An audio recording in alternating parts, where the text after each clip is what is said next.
to honor you. Lord, with all my heart, I worship you, I worship you. All that is within me, I give you praise. All that I adore is in you, is in you. Lord, I give you my heart, I give you my soul.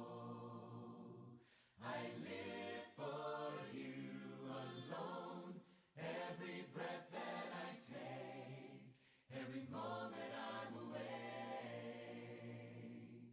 Lord, have your way in me. Lord, I give you my heart, I give you my soul. I live for you alone, every breath that I take, every moment I'm awake. Lord, have your way in me. Lord, have your way in me.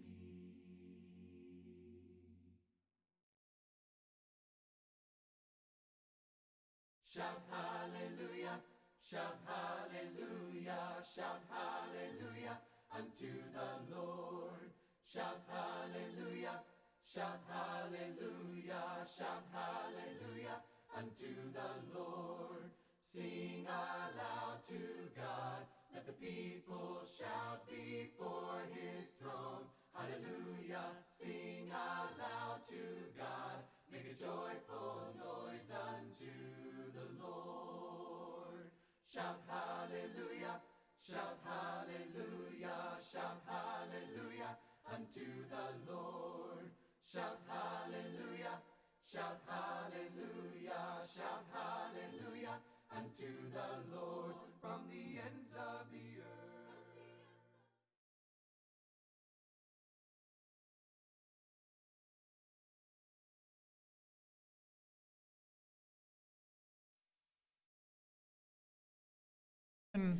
We're going to go ahead and get started. Oh, we got volume here. I'll back off a little bit. We're very pleased to have Roger Comstock with us today and his wife Charlotte. They're visiting us from Gatlinburg, Tennessee, where they currently live. And the reason Roger and Charlotte are here today is to make a report on Guyana. That's one of the mission fronts that we've supported for a long time. I don't know the exact number of years, probably close to 30 years, dating all the way back to Jerry Davidson. A number of our members have been there, including Howard Pitts, and I mentioned Howard because he's been a bunch of times down there. And so we're very pleased to have Roger and Charlotte with us today. He has, we got the clicker working? Okay, great. He has quite a background in Bible, and he has a master's degree from the Theological University in New Orleans. He's done a lot of counseling within the church for over 20 years. He's married for 53 years, I understand, to Charlotte. They have 2 grown sons, one of whom is an elder in the church, 4 grandchildren. And I know they're very proud of them. I believe they're all grown, right? Yes. And 30 years of preaching, and has been working in Guyana since 2006. So I won't take up any more of your time. You have a lot to say, and we'll go ahead and give it to you. Thank you.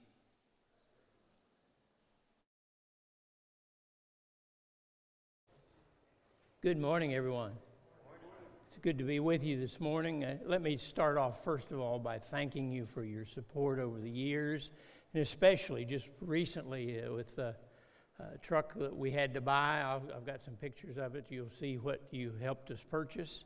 But it's been a joy to work in Guyana. I just have recently retired. In November, I retired. So maybe I get to spend more time doing things like this that I couldn't do before as a full-time preacher. The work in Guyana, as mentioned, I'll show you some maps. My eyes are so bad I can't see that one in the back all that well. But that gives you an idea where Guyana is on the northern coast of South America, in between Venezuela and Suriname. You might be aware Venezuela is trying to take part of Guyana. They found oil in Guyana. And in fact, they say there's more oil offshore in Guyana than there is in Saudi Arabia. Venezuela they want a piece of the pie. Just another map of Guyana, just to kind of give you an idea of where it is. It's not all that big of a country, about a little less than 900,000 in population.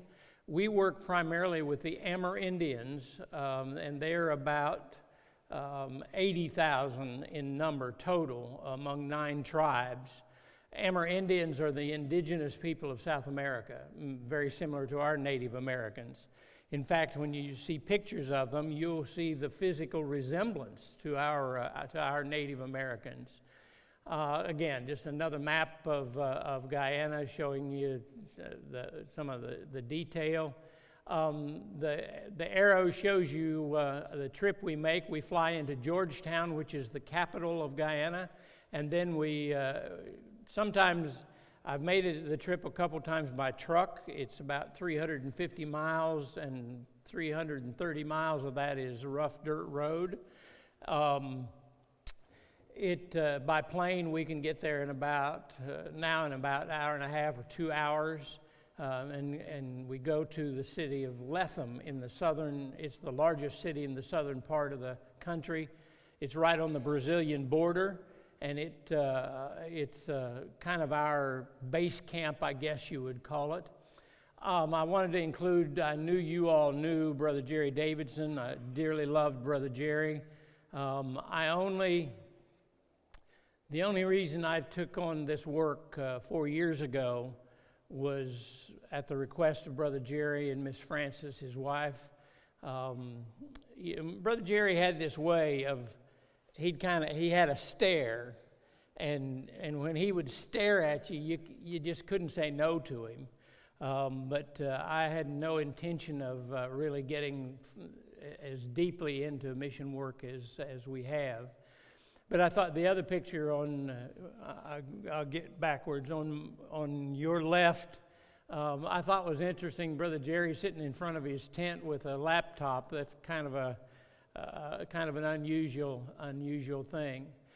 Brother Jerry and I shared birthday and anniversary. He and Miss Frances' anniversary and my birthday were on the same day. So our cook in Guyana would always make a cake for the two of us that we would share. This is a monument, a close-up picture on your left side, a monument mounted on the side of the building there in Lethem, on the side of the church building, in honor of Brother Jerry and the great work that he did. He started in this work in the late 90s and dearly, dearly loved the work in Guyana. That's kind of hard to see. That's me preaching Brother Jerry's funeral. That was kind of an unexpected and a very emotional time for me, but he was a diligent worker for the Lord in the Lord's kingdom. This map shows many of the cities in which or villages in which we work. Most of them now are in the southern portion of the country. I think we still have 5 or 6 villages in the northern part where we work. We currently support 24 gospel preachers. Most of them are graduates of the Guyana Christian University, which is overseen by the Eastern Shore Church. You're familiar with them, I'm sure, in Daphne. There are 9 different Amerindian tribes, and they all speak their own language. And they're not just dialects of a language, they are completely different languages, which is rather interesting. We work primarily with the Wapashana and the, I went brain dead. Some of them are the Aramont tribe, but there are most everybody, they speak English. Anybody who's under, I'll say, 50 years old speaks English. It's a second language taught in the public schools, and so we can converse in English. Once in a while, we need a local guy to help us if we're studying with someone who's older that doesn't understand English well. We use them to translate for us. I just took these 2 pictures. These are pages out of Guyanese Bibles, 2 different languages. The one on the left is John 3:16. If you can read that, you're doing better than I can. The money exchange is kind of interesting. Currently, this slide is a little bit old. Currently, the exchange rate is $1 US gives you 209 Guyanese dollars. So a Coca-Cola will cost you $200 in Guyana. That's kind of hard to get in your mind, paying that much for a Coca-Cola. Let me back up there. I jumped ahead. Back at the beginning of the COVID pandemic, they were in desperate need. They were shut down, much like we were here. And here's a list of some of the things we did. We helped 21 different congregations in 21 different villages, roughly 500 households and 2,500 people that we were able to help. Our brother Sunil, I'll show you a picture of him later. He is my guy in Guyana. He is my right arm. I couldn't do this work without him. But he and his family bagged up and delivered 11 tons worth of rice, flour, dry goods, that sort of thing to these different villages. We were able to raise, I don't recall for sure if you all were part of that or not, but we raised about $16,000 to buy that 11 tons of supplies and handed them out to every family in each of the congregations that we work with. This is the congregation at a little village called Kukumbai. A very small village, but a very active congregation there. We were there just a few months ago. A couple years ago, we were able to provide we were able to buy 10 laptop computers. They were the refurbished computers for the secondary school, and this is in the village of Paramakatoy, which is up in the mountains. It's a beautiful village, a little cooler there in that it's higher, 3,000 feet in elevation. So they were very tickled to get those laptops to use. They had a computer lab already set up, ready for the computers and teaching the young people how to use them. I rarely ever got to do any sightseeing, but I was able to do 2 sightseeing trips. This picture is from Jamestown. That ought to ring a little bit of a bell with some of you older folks. You remember the tragedy that occurred there where over 900 people were murdered. Some drank the suicide. They were in a cult that Jim Jones had organized. Jim Jones and the president of Guyana were kind of buddy-buddy in the cocaine business, which is rather interesting. But what you see there is the only thing left of all of Georgetown. I don't know how familiar you are with the complex they had there, but they had several buildings, gardens, and everything. Well, it's all grown back up now in jungle, and this monument is the only thing that is left of Georgetown or Jamestown, excuse me. but it was certainly a tragedy. It was kind of interesting. The United States government told the Guyanese government they wanted them to clean up the mess. The roughly 950 bodies laid there for over a week in 100-degree temperatures. I can't even imagine what that must have been like. But the Guyanese government said, this is your mess, you clean it up. And so the United States had to go in there and clean up, This is probably the biggest tourist attraction in Guyana. This is Kachura, the Kachura waterfall. It is the largest single-drop waterfall in the world, 741 feet. You have to fly in there. It's a national park. You fly in. It's kind of interesting. The pilot does a figure 8 around the falls, so everybody in the plane can get a picture of it. But it is quite impressive. Excuse me. There's a lot of wildlife, obviously. Excuse me. In Guyana, this last trip, 2 trips back, we got to see for the first time ever a giant anteater you see on your right. And there are parrots and parakeets everywhere. They are quite noisy, especially in the evening hours. But they are absolutely beautiful. There's one called the golden parrot, and the only place it is found is near the village of Karasabai, excuse me, where we have a congregation there in Karasabai, and they have a reserve, I guess you call it, especially for the golden parrot, which is, my understanding, is very rare. These are not so rare. The jaguar are prevalent especially in the mountain areas. They are a protected species. They are allowed to kill them if they are endangering their livestock. And a couple of, and can you imagine shooting one of those with a bow and arrow? They're not allowed to have guns like we have. So when they are endanger their livestock, they kill them with a bow and arrow.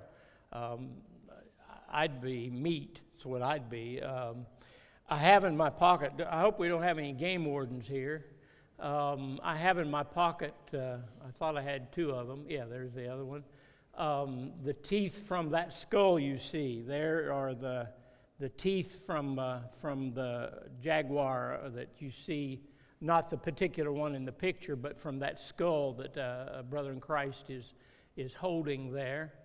Lots and lots of beautiful, beautiful flowers all over the place. It is a tropical place. Particularly in the south where we go, we're about 3 degrees north of the equator.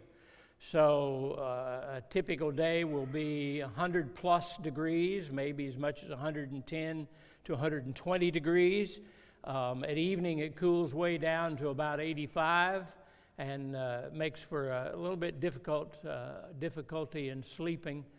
I can't see from it. Oh, that's not one of the pleasant things. That's a piranha. They eat them. I don't want to get that close to them. I know one brother who had a chunk out of his knee where he was doing a baptism, and a piranha took a big bite out of his knee. They are quite prevalent there, as are some of the other dangers.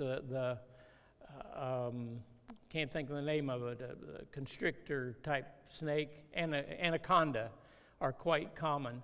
A lot of times our guys, and well, the native folks too, will at night will take a bath in the river. And some of our guys asked about the piranha and the anacondas, and they also have what's called a caiman, which is a little bit smaller than the North American alligator, but very, very similar to our alligators. They are also an endangered species, particularly the black caiman.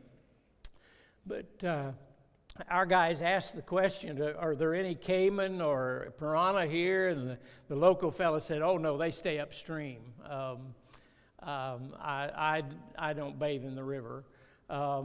This typical airplane that we use to fly from Georgetown to Lethem in the south, as I said, it's about a 2-hour flight. This is the compound, is kind of our base camp, as I said. The church building is the building on your right. I have to think backward. The other building, this end of it, as you see the lighter colored part of the building, is a medical clinic that was funded with funds raised by the late Brother Tom Holland. He went with us on a couple trips, and dearly love Brother Holland. Just a typical scene anywhere in Guyana. In Georgetown, you might see sheep and cows and horses walking the streets. Same thing in basically all of the villages. You'll see wildlife, or not wildlife, but livestock in different areas. I included this picture simply because I had never seen 6 people on a bicycle before. It's not that unusual to them, but bicycle is a major source of transportation for them. Can any of you guess? I don't know how well you can see that. Can any of you guess what that is? Looks like a bicycle chain, doesn't it? That's a hinge on the door of an outhouse. Very ingenious that they would use that.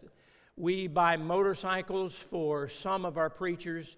Usually, I think right now we own 12 motorcycles. They are a Honda 250 is what they, 150 is what they are. We give them to certain preachers who have distances to travel. Some of them preach for 2 or 3 different congregations, and so they need transportation. We provide the major repairs for them, but they are required to do the minor upkeep, oil changes, and that sort of thing. Again, I can't hardly see. Oh, just a line of children waiting to go to class. I love the children. They just grab your heart. They are beautiful. They're shy at first until they learn you have some candy, and then they're very, very friendly. One of our ladies, and I failed to get a picture of her in here, Sister Jennifer Wernley is from Texas. She is a retired physical therapist, and she loves to teach. She and her husband went through the Memphis School of Preaching, and she teaches a ladies' class usually in the morning, and then she teaches a children's class during our evening service. When we're doing a campaign, we have an evening service every evening, usually 2 speakers every evening. I will assure you they've probably never sat on a padded pew. They sit on wooden benches, and they'll sit there as long as you'll preach. It's not unusual for them to sit there for 2 or 3 hours, as we usually have 2 speakers on each evening service. I just thought this was a beautiful picture of these beautiful children in their classroom praying. Simply beautiful to me. This is a kindergarten class. A lot of times they invite us into the public schools to teach. Can you imagine that here in our country? They are always very welcoming, and the children. I wish the people here could see the children down there in the schools. Now, they're just as wild as our children when they're outside of school. But say, for example, if I were to step into this particular classroom, those children, even little kindergartners, when a visitor would step into the room, they would all stand in unison, and they would say, "Good morning, sir." Quite impressive. One of the gatherings at one of the congregations, I'm not sure which congregation that is. I believe that's at Awarawa now, which is a good, thriving congregation. This is the truck you helped us purchase. It's a 2013 Dodge 4-door, 4-wheel drive, It only had 16,000 miles on it, a 2013 model. So it's basically like brand new. The Guyanese man who bought it and had it shipped into Guyana paid $45,000 in duties and taxes and so forth to get it in the country. That's why it cost us so much. He wanted his $45,000 back. Brother Jerry had tried to take a truck down there and gave up on it because of that extremely high cost of duty to get a vehicle into the country. They told him it was because it was a four-door, and Brother Jerry said, well, I'll weld the back door shut. And they said, no, it's still a four-door. So he kind of gave up on that. There's another picture of the truck. We had a rack built on it. We had it lifted a couple inches, had a heavy-duty bumper and winch put on the front. On the far side, on the passenger side, there's what's called a snorkel for times that we sometimes have to go underwater. You can see it provides us a tremendous use to carry our things to the villages where we do the campaigns. I love when Brother Pitts went, he probably rode in the back of an old army truck, is the way we used to travel. It was quite rough, but we've gotten a little spoiled. We go in buses now. Again, another picture of the truck with four of us, standing there in front of the truck, blocking the view, but kind of gives you an idea of the quality of the truck. It's a luxury truck. That's not what we were looking for, but our Lord works in mysterious ways. And Brother Sunil just happened to see this truck and saw a for sale sign on it. He wasn't looking for it, just happened to see it. Providence led him to it, I believe, and he was able to make a deal with the guy. In reality, we only paid, if you lay the taxes aside, we only paid $25,000 for that truck. That truck here in the States would probably be $45,000, I would imagine, roughly speaking. This kind of gives you an idea why we need that type of a truck, four-wheel drive and a little bit raised up a little bit and winch on the front. Oftentimes we have to pass through rivers. That's a typical road in where we travel in Guyana. I believe this is on the road to the village of Carasabai. Again, just another picture of some of the quality of the roads. The bridges are not any better than the roads. As you can see, they're pretty rough as well. This is a picture on this 2 trips back. They had tremendous rain. When Sunil drives the truck from Lethem to Georgetown, which I said is a little over 300 miles, he has to travel through rainforest. And the picture on your right, see that little spot right there in the middle is our truck going through that. One of our guys has a drone, and he operated the drone from inside the truck to get these pictures. And the picture on the left, you can see the water flowing over the road because of the heavy rains that particular time in the rainforest on the road back to Georgetown. This is what the truck looks like after one trip. Sunil keeps it spotless as if it were his own truck, but it is strictly used for the Amerindian work.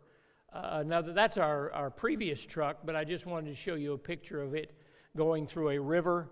The rivers are usually not over the tires. We're typically there in the dry season, so we can navigate. They do have divided highways in Guyana, and even interstates. If you like to travel the interstate, that's as good as it gets. Believe me, that's some of the nicer roads. This is the church building in Awarawa now. Awarawa now means Windy Hill. and it is a continual nice wind breeze in that village. Very active congregation. Brother Elvis Bernard is our preacher there. He's kind of interesting in that every time we go back, he has a new child. They now have 13. He has, let me just say it this way, he's been at the beginning and the end of each of those 13 children. He's delivered all 13 of his own children. Just a general scene, landscape scene. I don't know what you call that plant there in the front, but it is this is in the savannah in the southern part. Again, very close to the Brazilian border. One of our brethren, I believe that's Archer Moses, having a Bible study. We don't care where we have a Bible study, if it's under a tree or sitting on a log or whatever. If there's someone who's willing to study the Bible, we'll stop and study with them. This is a very typical of the homes that they live in. They are advancing in that more of the houses are brick and homemade brick, and a lot of them have what they call zinc. We would call tin roofs, so they are advancing. They, again, I can't hardly make out the picture. Excuse me. The picture on your left is their staple food. It is, they plant it in their garden. Most of them have farms or gardens, large 5, 10, 15 acre gardens out probably 5 or so miles out away from the village, so the livestock don't get into them. But that plant is what a lot of what they raised. It's the name of it just slipped my mind. Cassava, correct. Thank you. Appreciate your help. The lady on your right is grinding it. There are several different, some of them have bicycles set up where they can pedal and have a grinder on the front of it to where they can grind it. They put it in a little thing, and it when they pack it in, it squeezes the juice out of the cassava. They typically use the juice for a not so good purpose. They use it for an alcoholic beverage after it ferments, but it is their staple food. There you can see a lady who is parching it on the picture on your right, and the one on the left is a stack of it that is already finished. And what's interesting is quite frequently, almost always, they'll make a lot of it at one time, and they throw it up on the roof of their homes to save it until they're ready to use it. That's a little gross in our way of thinking, but typical of them. Some of the monies that are given to Amerindian Missions we have used in this past couple of years to do a lot of renovations. This is the church building at Monkey Mountain, which is up in the mountains. Brother Jerry bought this building. It was a dance hall before he bought it, and you can see it's in pretty rough condition. And there it is on the upper picture is the front of the building, obviously, and the lower picture is Brother Sunil refinished the floors on the inside. You can see did a very nice job. Before, it was just rough-cut lumber, very rough. This is another building that we renovated. This is the church building at the village of Maruka. Obviously, the one on the lower right side is after we finished, and you can see the upper picture. It was in bad need of repair, as several buildings have needed extensive repair. This little, we would call a shack. Most of us probably wouldn't keep our dogs in it, but we paid for the materials, and the local brethren in the congregation built this. It was a home for one of their men, a member of the church that was homeless, and they couldn't afford the materials, so we provided the money from the materials, and they built this little house for him.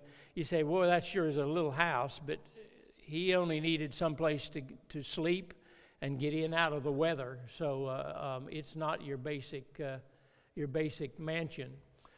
This is again, I'm not sure which congregation this is, but you can see a great audience. They love to sing. They don't read music the way we do, so you kind of have to adapt your singing to their way of singing. This is the picture you would see on a typical campaign. Again, Brother Pitts has probably slept in some of these tents. Some of us have gotten spoiled. I bought a large tent. They like to tease me, and they call it the Taj Mahal. But these little dome tents, I don't want to be too graphic, but you can't put your pants on in one of those things. I mean, you have to lay down on the ground and to put your pants on. So I'm spoiled. I don't mind admitting I've got a cot and I've got a tent that you can actually stand up in.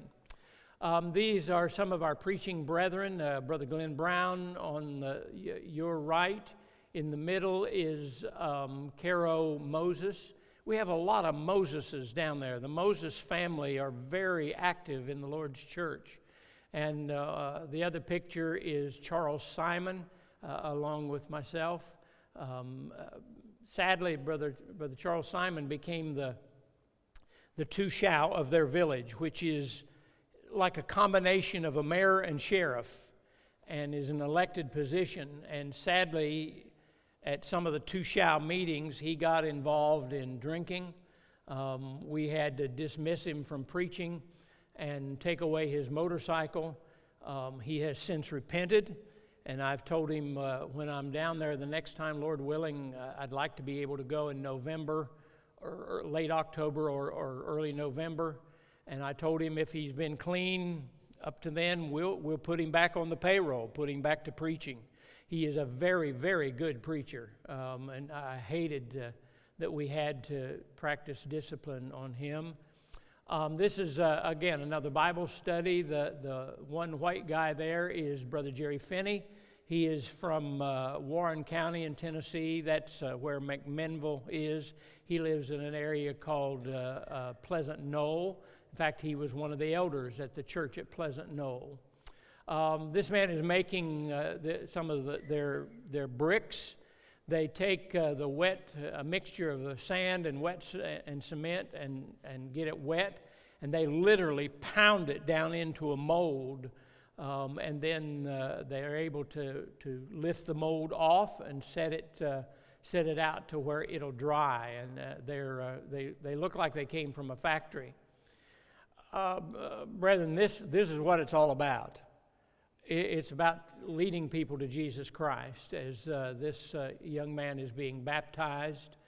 Again, just one of the gatherings of one of the congregations. Again, I'm not sure exactly which congregation that is, but they are, well, you can see there in the lower right-hand part of the picture the kind of pews that they have. Most of them do not have a back on them like that one does. They are mostly just wooden benches. Again, this is why we go. This lady, my very first trip was in 2006. We started the congregation at Sand Creek on that trip. This is Sister Louise Ramdani. She was the very first person baptized. I had the privilege of baptizing her there in the village of Sand Creek. And since then, I have baptized two of her grandchildren in exactly the same place there in the river at Sand Creek. This is Sister Ramdani. She is in very, very poor health. She's well up in her 80s. She has been faithful, as far as I know, she has been faithful and goes about the village trying to convert people to Christ. And she is in very poor health, and certainly I would ask your prayers on her behalf. But considering her condition and age, it's not likely that she'll improve in health. This is another brother that I was able to baptize into Christ. His name is Benjamin James. He is a graduate of a Catholic seminary, and so he's very, very intelligent, very smart man. He didn't know the Bible that well, which is kind of interesting as well, as he spent 2 years in a Catholic seminary, but he remains faithful still today. He and his wife were very reluctant to be baptized, and I told them we were going to be leaving the next morning. We go early. It was we were going to leave at 6 o'clock in the morning, and that the night before I had studied with them, and I said, we're leaving in the morning. Please, you know the truth. Please, just obey what the Bible tells you to do. And they were rather hesitant, and they said, we'll be baptized when you come back. Well, I don't know about you, but I don't want someone else's salvation on my shoulders. I told them, I said, I don't know if I'll make it home, let alone come back. They were as we were loading the trucks, 6 o'clock the next morning, they showed up and wanted to be baptized, and still faithful today. Very, very proud of Brother Benedict. One of our preachers there on your right, having a Bible study, and that thing on the left is a termite mound. Some of them are taller than I am. But you see them quite frequently around the country. What you see there is hard as concrete that they build for their homes. 2 pictures I got mixed up. That earlier picture, I don't remember now what it was, but the picture on your right is a kindergarten class that we were allowed to go in and teach. And I want you to notice in particular the picture on your left is what we would call middle school. They call it secondary school. After they finish elementary school or primary school, they leave their village and go to a regional secondary school. And there are dormitories there, and they live there away from their families and get their education. But I want you to notice how they're lined up. The headmaster of the school has them do calisthenics and exercises and gets them moving in the morning. They recite their equivalent to our Pledge of Allegiance. They sing their national anthem, and they recite the Lord's Prayer.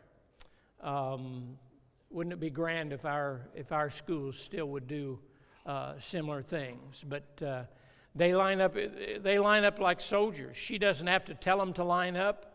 They get in line, and they're just like soldiers. This is one of the nice modern bathhouses, and the source of water is right there in the foreground, the well that you dip your water out of. I put this picture in basically for one reason. Do you see anything in there that looks a little unusual? I mean, it's a beautiful view, and it's a very rough house. But do you notice anything sticking up there in the middle? It's a solar panel. The government has been providing many of them with, many of the people with solar panels, and enough to have one light in their home. I asked an elderly lady if she was happy to have light in her house now, and she said 2 words. They're very quiet, reserved people, but she said 2 words: bring mosquitoes. So when we think we're doing well, it's not always as well as we would expect. This is, again, another assembly of the church. Again, I'm not sure which particular congregation this is, but they love to come together. The upper right picture is my mean machine. Here in this country, we used to call those things mini bikes, but those are electric, and you don't have to have a helmet, you don't have to have a license, and you have to be a better driver than me to get around on one, but it was the distance from where we stay to the church building is about 2 miles, and my old legs are getting to where that 2 miles back and forth 2 or 3 times a day is a little much. So I bought this little electric bicycle. It is a bicycle. It has pedals. If the battery dies, you can pedal it. The picture on your left side, we had to cross that little plank, cross that water hole, mud hole, to get to the church building in the village of Kukumbai. You can see the guy in the back fixing to fall. That's me. And the only reason that picture was taken is because they thought I was going to fall in the mud. I fooled them. I was able to get my balance, and I did not fall in the mud, thankfully. This is a group of our preachers, not all of them, but most of them. A couple strange white guys in there, myself and James Pendley from Gadsden, Alabama, goes with us a lot. The man in the very front in the wheelchair was stabbed in the back by one of his fellow soldiers that was drunk when he was in the Army, and he is almost totally paralyzed from the waist down. And so we have purchased, I guess, 2 or 3 wheelchairs for him. He goes all over the village in that wheelchair. It amazes me that he can wheel that thing through the soft sand, but he is a very good fellow. Joseph Adventura is his name. This is one of my favorite pictures. This was a trip to the village of Paramakatoy. I say it's one of my favorite pictures because my 2 sons and my granddaughter are there in the picture with us and with me, and went on that particular campaign with us to the village of Paramakatoy. Again, that's the village that's up in the village. I know you all have supported Brother Derek John for a long time. This is the route to his house. It's about 55 miles of river, and they don't waste time getting there. It ends up being about a 2-hour ride in a boat, but it's a beautiful village once you get there. That's the church building at Maracaibo, and the preacher's house at the far end of the church building. That's the gathering of the brethren, the congregation at Maracaibo, and this is Derek John and his wife Indrani. Brother Derek, dearly love him, great gospel preacher. But he was elected Tushao of his village, and then he was elected Tushao of the National Tushao Association. And sadly, that's caused a problem. In the church, he's not in the village like he ought to be, working as a gospel preacher. Hopefully his term will end shortly, and he'll get back to his regular work. But you all have supported him for a number of years. As I said, he is a tremendous gospel preacher, but he's allowed the secular type of work. It's good for our men to be leaders in the communities, in their villages, but not when it takes our preachers away from the work they're intended to do. Some of the buildings you might have noticed, the rafters in the buildings. This is how they cut their lumber. They cut all of their lumber with a chainsaw, and it is quite straight and quite uniform. I'm a has-been carpenter, and I was just simply amazed at the quality of the lumber and the uniformity of the lumber. But they cut it all with a chainsaw. I can't cut a piece of firewood straight, let alone cut a piece of lumber like they do. These are last year's graduates. I used to teach in the school, but before I retired, I was preaching for the church in Gatlinburg. They didn't like me being gone as much as I needed to be to do the work, so I had to quit teaching in the school. But those are the graduates from last year's class. It's a 2-year course that they take, almost exclusively Bible. We do some teaching them how to make an outline, and some other things. Teach them. They all know and speak English, so it's very easy to teach. and they are very willing. The Eastern Shore congregation, as I said, oversees that. This is a picture that most mothers like. That's what mothers like about preachers, that sometimes we're able to put their children to sleep. Some of us are better at that than others.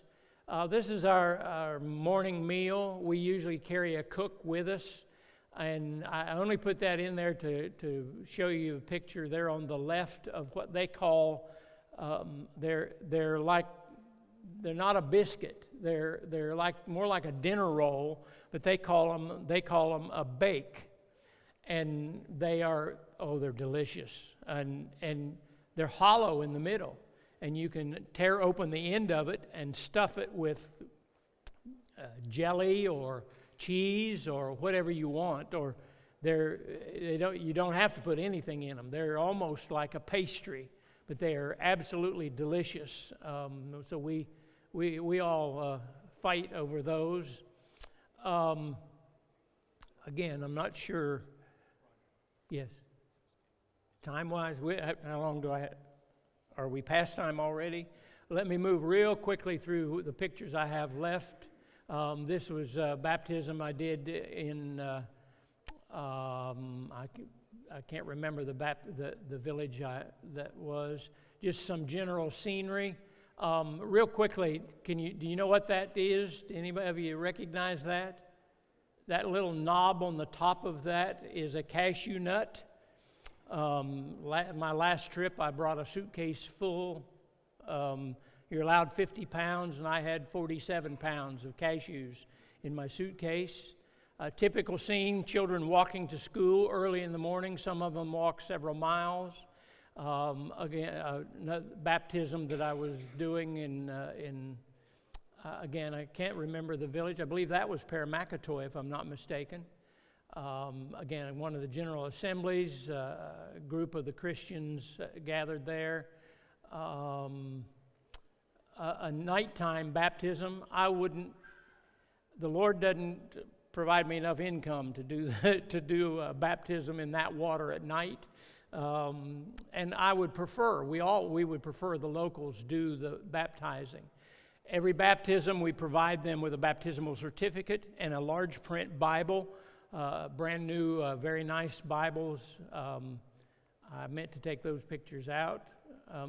This one, let me touch on this real quickly. I carry with me a couple DVDs of cartoons. Most of the kids in our country have never seen Bugs Bunny or some of those. That's the reaction those kids get when they see the Bugs Bunny cartoons and so forth. They've never seen anything quite like it. The lady, that it's a rough life. You can see how it has aged that lady on your right, your left. I don't know just how old she is. I wouldn't dare ask. But a typical method of transportation. Let me move real quickly and finish up here. Don't you? I just love the children. I love to take pictures of the children. This is Brother Sunil on your far right. He is my right-hand man, and this is his family that help him a lot. General landscape, I think, beautiful, beautiful sunsets there in the country. Technically, those mountains that you see there in the background are in Brazil. Again, this is what it's all about. There's no greater joy in the world than baptizing somebody into the body of our Lord Jesus Christ. Again, that's Sunil and his family. I know we're out of time, but let me finish real quickly. This last trip, I went in November, and I brought 4 illegal aliens home with me. Their names were E. coli. I had 4 different strains of E. coli. I was in the hospital. They carried me by ambulance to the hospital in Miami and stayed there for a week. And praise be to our God that I'm well now, and I guess at my age I'm as close to 100% as I'll ever get. But I don't know where I got it. Obviously from something I ate, but it certainly is one of the dangers. Just a general landscape, and again, that's what it's all about. Carry the gospel to the world. Thank you for your attention. I apologize for running a little overtime. I guess the guy in the back will take care of the rest of that. But thank you for your attention. There's some stuff I brought out in the foyer, some different things from Guyana. If you want to look at those, you're welcome to. The little canoe things are made from a sap from a tree, and the name slips my mind. Charlotte was supposed to remind me. Balata is a sap they gather from a tree and make these. You'll see them. They're absolutely beautiful. But again, thank you for your attention. Appreciate it.